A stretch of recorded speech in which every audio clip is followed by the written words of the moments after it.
Hi, so as the channel grows, I get more and more comments, which are always nice to read. But quite a lot of these comments are, of course, questions. They may be questions on things I haven't explained very clearly, or just general comments arising with questions that go with them. Now, was the case that I'd just be able to respond to these? I saw them in the day. You sometimes see comments come up on the phone when I'm at work. So at lunchtime, maybe I'll reply to a few. Unfortunately, I now get so many, it's not really possible to do that. So every now and then I'll catch up and I'll try and read through a few questions. And sometimes you might think, well, the questions could be of use to other people. So what I'm going to do is do a Q&A video today where I'm going to look at some questions. I'm going to go through them. Some of them are going to be general questions. I'm going to put those at the front. And then some of them are Retribution Paladin specific questions. I'm going to put those towards the end. And we'll see how it goes, whether I do this as a more regular thing.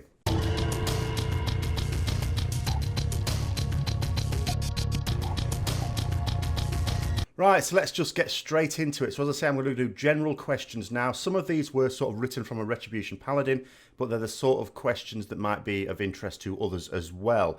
So the first one, I need to do this one first because I got something wrong.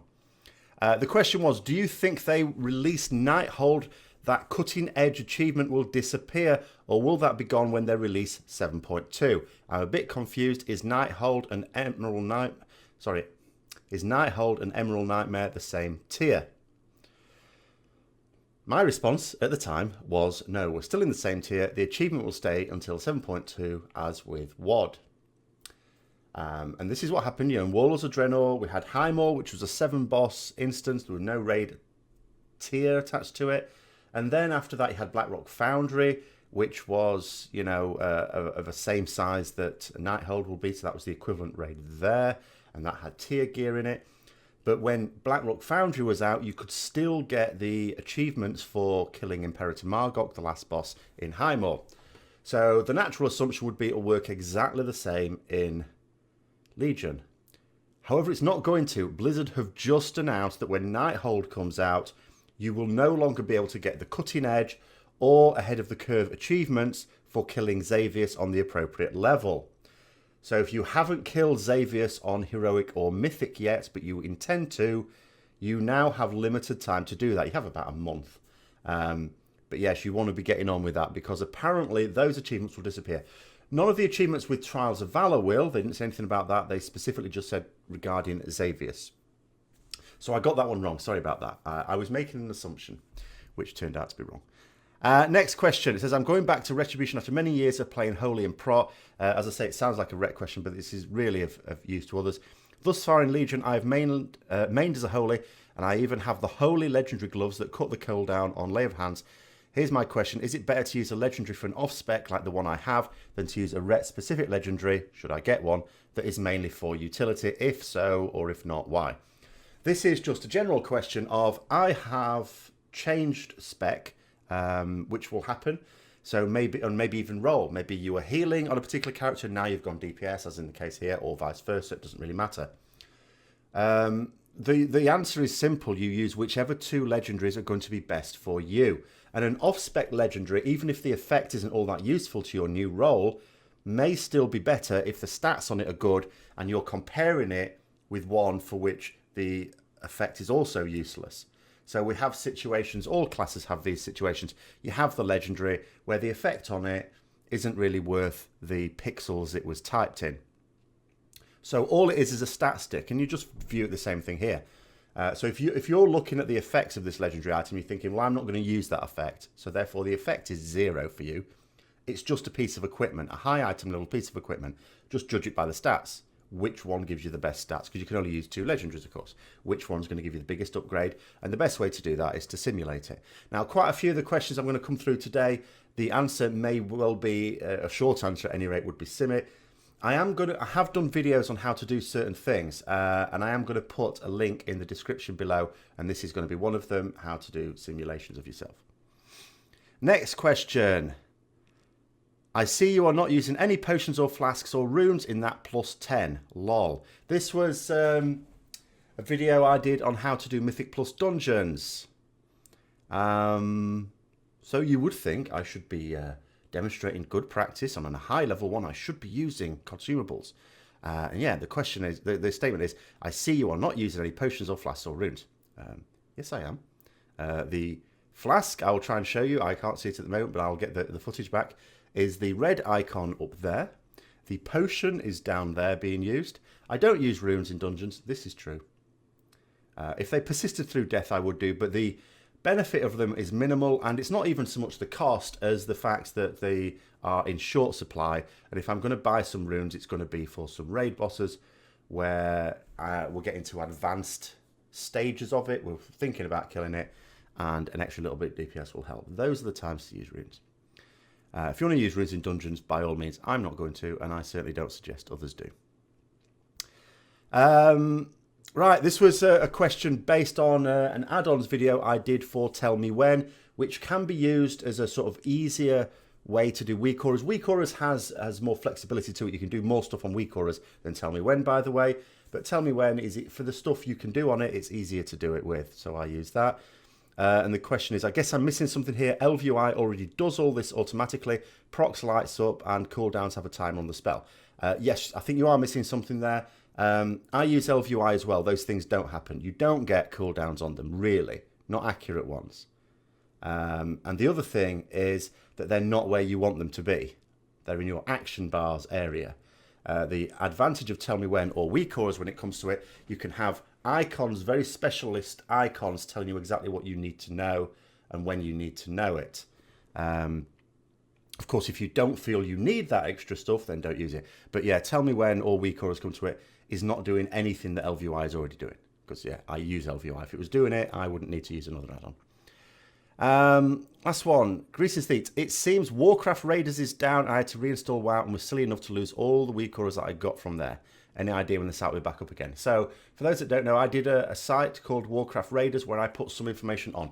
I wasn't keeping it up to date all the time. I did try, and when I first put it up, the intention was that, because obviously with videos, the main problem with videos, I can put a video out there and then Blizzard change something the next day. They do that.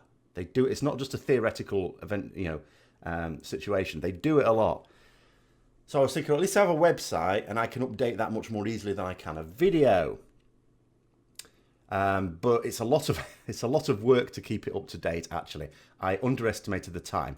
And what happened recently was the sort of domain sort of timed out. I was going to pay for it to carry on as well, and I forgot to do that. I will be sorting something out this Christmas. The reason why I haven't done it yet is because, first of all, I didn't realise that there were that many people looking through it. I didn't think it was getting that many visitors, really.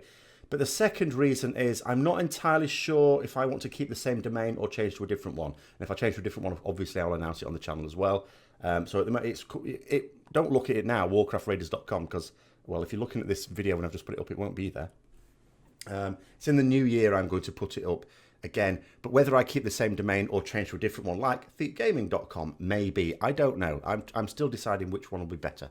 But because the Warcraft Raiders might seem to be not that suitable anymore from my point of view, because I'm thinking I changed very recently the idea that the website for Legion is just going to be something I put stuff on. I'm not going to promise to keep it up to date all the time, but when I have time, like now, little breaks from work is when I've got time to update it again. So I'm not going to commit to keeping it up to date all the time. But there will be a website back up again in the new year. I just haven't decided whether I want to keep the same domain or just change completely. When it comes to weak auras, though, I should finish this off. You can get the weak auras, because I don't use weak auras, so any weak auras I linked on my site weren't mine anyway. They would have come from, if you go onto Discord, if you look up the Retribution, or the Paladin Discord, I should say, Hammer of Wrath Discord, get yourself invited there. There's a channel called Ret FAQ, and in the Ret FAQ, there is a link to weak auras that people have produced, and you'll be able to find what you need there. So if you're already on Discord, just go down to Ret FAQ. If you're not, just Google Hammer of Wrath Paladin Discord invite or something like that. I'm sure you'll find a forum post that's got the invite code on it to get yourself on there. There's a lot of Rets there, by the way. There's a big community there. Next one. Also, I have a trinket question. This isn't the same person. I'm not going to continue with that because, again, when it comes to trinket questions, the short answer is going to have to be, I'm afraid you're going to need to sim it. Now, a couple of things to help out here. First of all, the reason for that is that trinkets, the same trinket can be worth more to you than it is to me, for example, or vice versa. So let's say I've got 3 particular trinkets that I'm choosing 2 out of, and you might have exactly the same 3 at exactly the same item levels. For the same fight even, we might both choose different ones according to how useful they are. There is a possibility for that. Now again, if we go back to that Discord channel, you can sort of see in the RET FAQ the list of trinkets. Someone has put a sort of quite a nice chart. It's quite easy to read. But again, it's a bit of a fudge. It's not necessarily totally accurate because it's not for you. You are far better off simming it yourself. And this goes for any spec in class. If you don't know with trinkets, sim them. That's the best way you can do it. And again, if you look in the description below where I've put the video guide on how to sim, it does cover how to sim yourself for trinkets you might not even have yet. Or indeed any items you might not even have yet. And then the next question follows directly on. I would like to learn how to sim. You say you have done videos on that. Yes. Description below. And then the last one that is not really RET. Oh no, there is another one that's not particularly RET specific actually before I get to the final one. I have one question. How do I convince in Mythic Guild that I should stay on Odin when Himdall jumps into the mix? Now, this was from a RET Paladin, but it could apply to any melee. It's not really a ranged issue. Now, Himdall is the add on Odin that appears in Phase 1 and Phase 2. Now, it's fairly obvious in Phase 1 you don't really want melee on there unless Himdall is lagging very far behind Herja, because he does his Horn of Valor, which means you're having to move out, losing DPS before you can move back in. This is not efficient. In Phase 2, however, it's worse than that. Now, the argument will probably be here. I can well imagine the raid leader in this particular situation is saying, all right, your DPS might suffer, but we need more damage on Himdall. He's not dying quickly enough. The thing is, in Phase 2, it's not just an issue of the fact that your DPS will go down. Now, take Himdall and Herja. They both appear in Phase 2, frequently. Now, at the moment, when we killed Odin, we changed to a strategy whereby I and 2 other melee would just stick to Odin pretty much full-time in Phase 2. We'd still do the Valor job, but we wouldn't do Himdall or Herja. But when we were first progressing, we were switching to Herja. I have no issue switching to Herja as a melee. There's no problem with that at all, unless there's too many.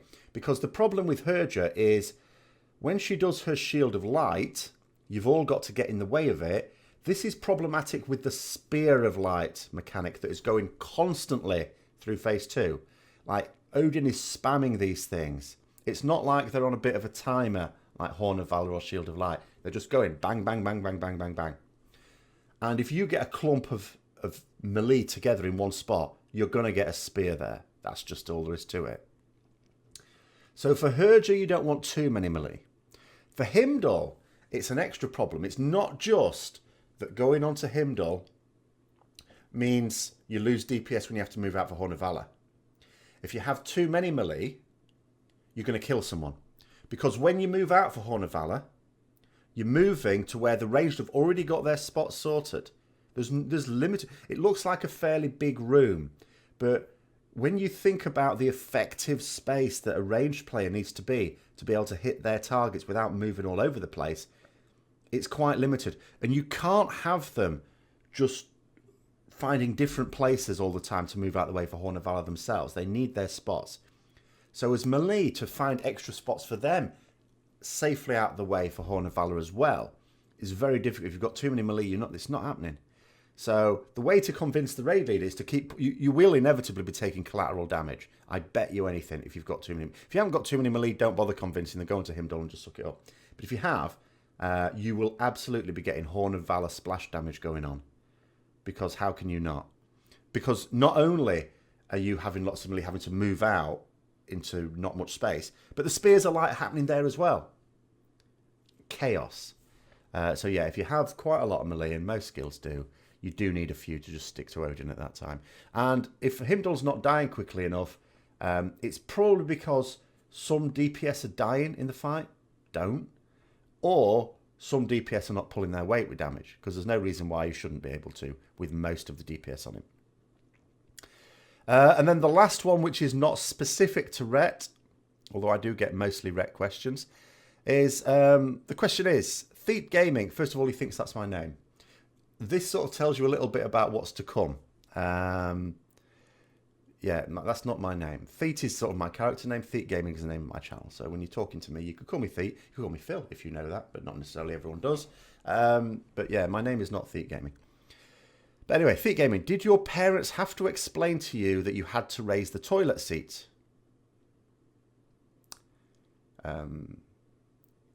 Well, it was quite a long time ago when I had my toilet training. I was quite young. I don't think my memory was all that brilliant. So I don't remember the details. However, I am going to go out on a limb here and suggest that probably my parents did teach me how to use the toilet. And part of that training probably included when and how to lift the toilet seat. I am going to go out on a limb. I've not been a parent myself, so I don't know. But I'm going to suggest that letting your child, a small child, figure out the operation of a toilet all by themselves is probably not the best idea anyone's ever had. So in answer to the question, I don't remember. I'm not going to ring my dad to ask.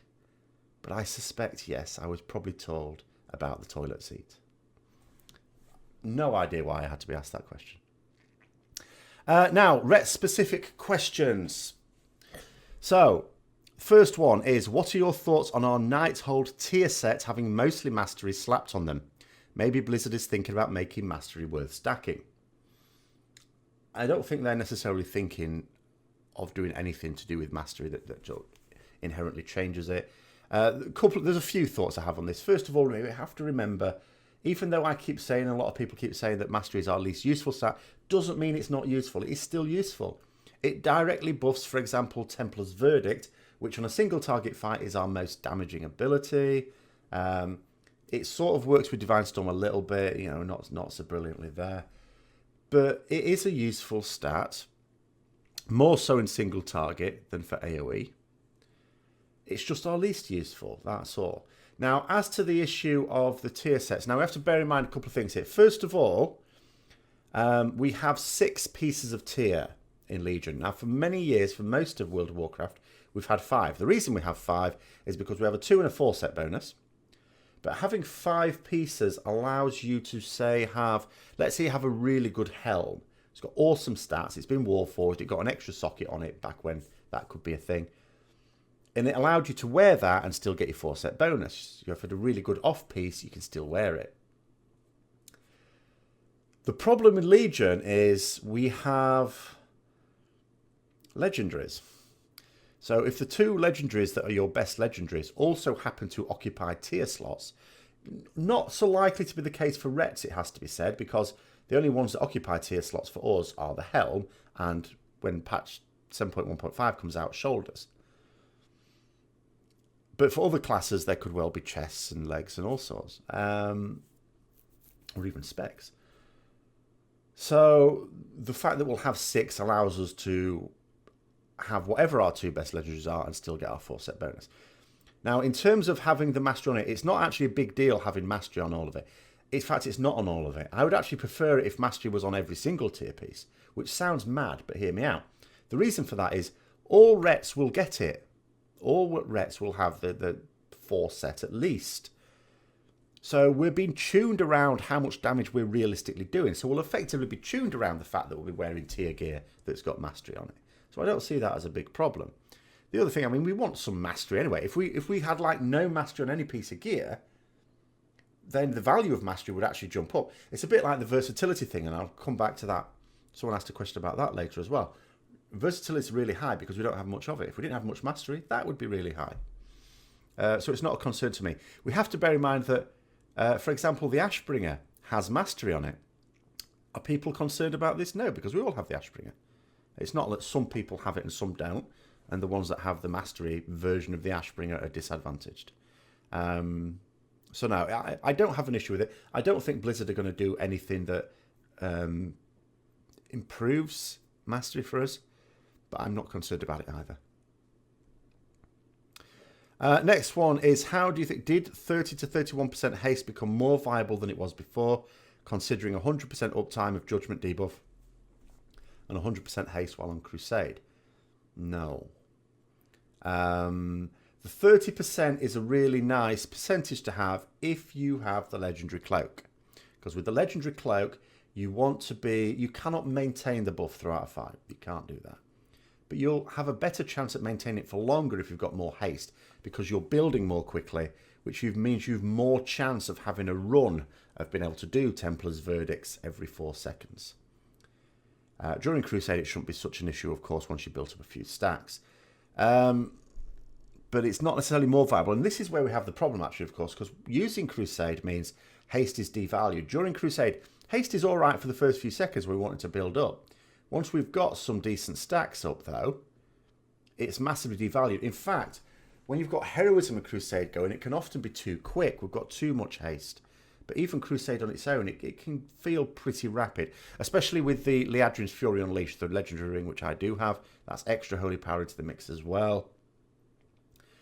And we do so much of our damage during Crusade. If you look at the damage you do during Crusade, if you get any log of any sort of kill, boss kill you've got, and break it down, do like, how much damage did you do while Crusade was active?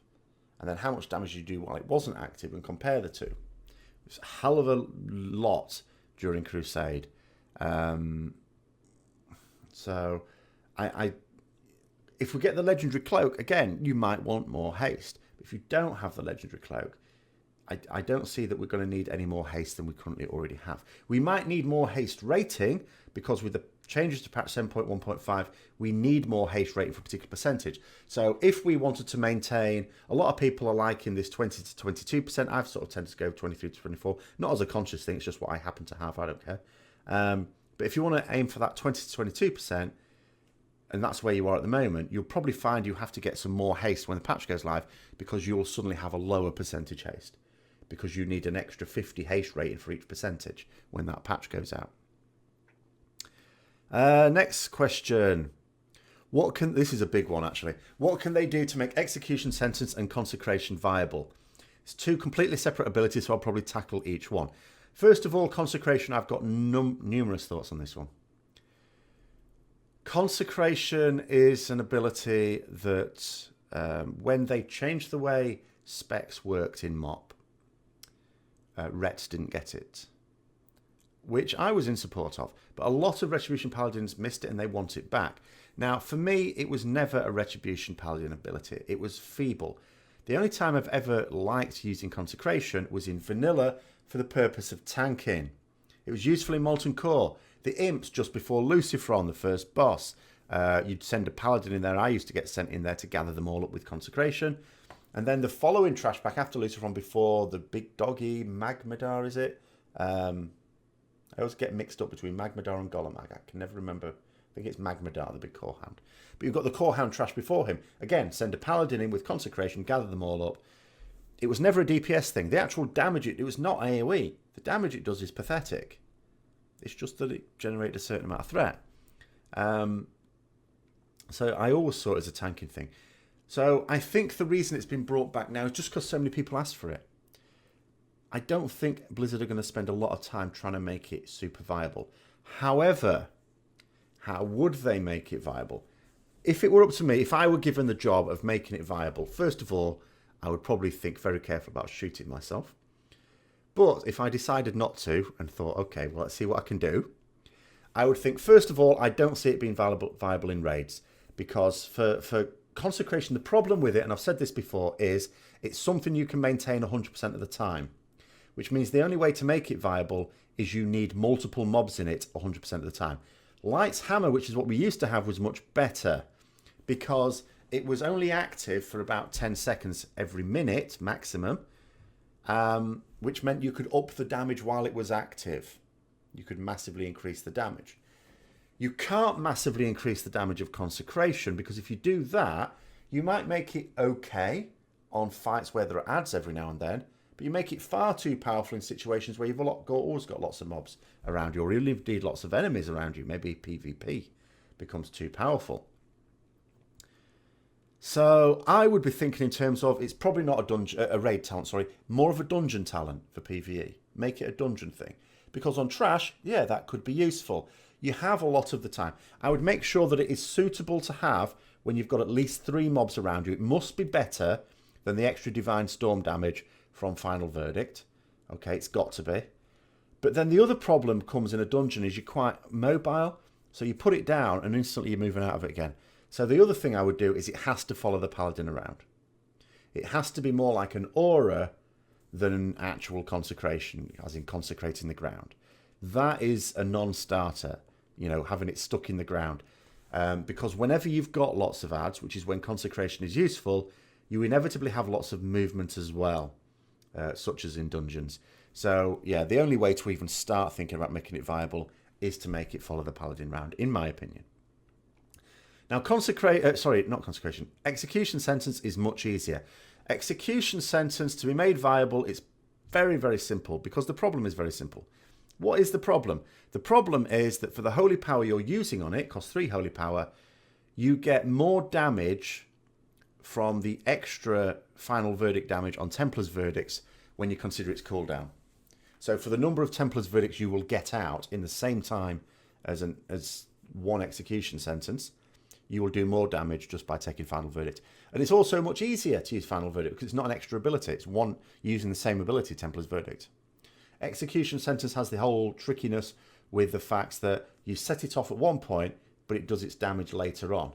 And when it does its damage varies according to your haste as well. Its cooldown varies according to your haste. There is actually some trickiness in using it on anything other than a single target fight. But the problem is simply, as I say, it doesn't do as much damage as Final Verdict. Solution? Make it do more damage than Final Verdict. It's that simple. To make it viable, you have to make sure that on a single target fight, it's the obvious choice. It has to do more damage than Final Verdict can buff your Templar's Verdicts by. Now, that is such an obvious solution. You think, well, why haven't they done it? There must be balancing issues that stop them doing that. You know, because obviously, I suppose if they just made it more powerful, then you have to. Then maybe the spec as a whole on single target becomes too powerful. Maybe Retribution Paladins just become too powerful, and then you've got to retune other things to tune them back down, and then that gets very difficult in situations where you wouldn't take Execution Sentence. That must be the issue. I can't think of any other reason, because, yeah, the only way to make it viable, the way it works is simple. It just does damage to a single target. You're just going to have to buff it. Next one. Okay, so I'm so envious about how smooth your Hakili runs. Could you please give me the numbers you use so I have something to work with? Okay, let's rotate that around and do that. Right, so let's open up Hakili here. And the general tab is where you've got options that you can change. The updates per second is really important.